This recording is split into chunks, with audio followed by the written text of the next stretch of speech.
ناظرین، پروگرام خاص ملاقات میں پھر سے آپ کا خیر مقدم ہے۔ ہمارے ساتھ ہے ہمارے ینگ دائی، دعویٰ کا کام کر رہے ہیں نظام علی خان، جو جانے جاتے ہیں بردر نظام اے خان کے نام سے۔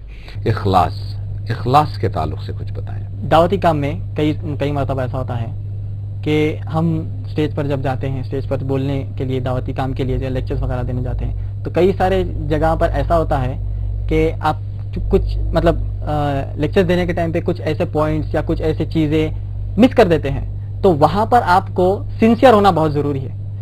کئی مرتبہ کئی سارے سوالات آتے ہیں آپ کو، کئی سارے میں نے خود انٹرنیٹ وغیرہ پر دیکھے ہیں، کئی سارے مخرر کیا کرتے ہیں، اس سوال کو توڑ مڑوڑ کر بس جواب دینے کی کوشش کرتے ہیں۔ اخلاص یہاں پر بہت امپورٹنٹ ہے، کیونکہ اگر وہ سوال سے، وہ جو سوال کرنے والا ہے، کوشچنر ہے، اگر آپ کے سوال سے اپنی زندگی کو تبدیل کر لیا غلط طریقے سے، تو جنریشنز، اگر وہ غلطی کنٹینیو ہوتی گئی تو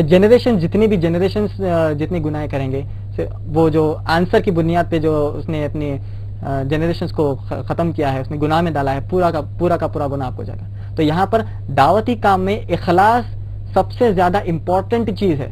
سنسیئرٹی، ایک مسلمان ہونے کے ناطے سنسیئر ہونا بہت ضروری ہے، یہ اسلام کی تعلیمات بھی ہے۔ اگر آپ جب تک سنسیئر نہیں ہو سکتے، جب تک آپ سچے انسان نہیں ہو سکتے، اچھے انسان نہیں ہو سکتے، آپ ایک اچھے داعی نہیں بن سکتے۔ یعنی ایک پرسنل جو ہے پرسنل لیول پر اللہ کی رضا کے لیے، اللہ کی رضا کے لیے، اللہ کی خوشی کے لیے۔ اور اس میں سب سے بہترین بات یہ ہے، اس سب سے امپورٹنٹ بات دائی کے لیے یہ ہے کہ جو بھی کام وہ کرتا ہے صرف اور صرف اللہ کو راضی کرنے کے لیے۔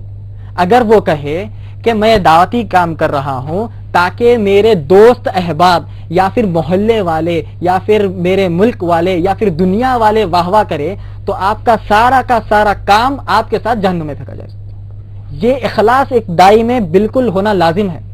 یہ اخلاص اگر ہٹ گیا تو آپ کا دعوتی کام، آپ کا دعوتی سفر، آپ کی دعوت کی جو محنت ہے، چاہے جتنے بھی آپ کے ہاتھ پر غیر مسلمان کلمے پڑے ہو، آپ کا اخلاص وہاں پر اگر موجود نہیں ہے تو آپ کی اس نیت سے اور آپ کو جہنم میں پھینکا جائے گا۔ صحیح بخاری کی پہلی حدیث ہے، صحیح بخاری والیوم نمبر 1 حدیث نمبر 1 میں محمد صلی اللہ علیہ وسلم نے فرمایا، انما الاعمال بالنیات، ہر ایک اعمال نیت کی بنیاد پر ہے۔ آپ کی نیت اگر اچھی ہے تو اس نیت پر آپ کو اللہ سبحانہ و تعالیٰ درجہ دے گا، عزت دے گا اور آخرت میں ریوارڈ دے گا، ماشاءاللہ۔